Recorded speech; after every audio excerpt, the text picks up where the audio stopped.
સોમનાથ પર જ્યારે મોહમ્મદ ગજનવીએ આક્રમણ કર્યું ત્યારે રાજપૂત રાજાની પડખે ઢાલ બનીને ઉભો રહેનારો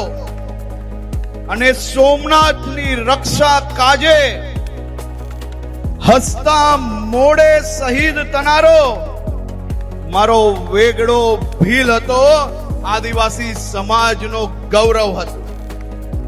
અને એ ગૌરવને આગળ વધારવા માટે સદીઓ સુધી વેગડા ભીલની સોમનાથના રક્ષણ કાજે જે શહાદત હતી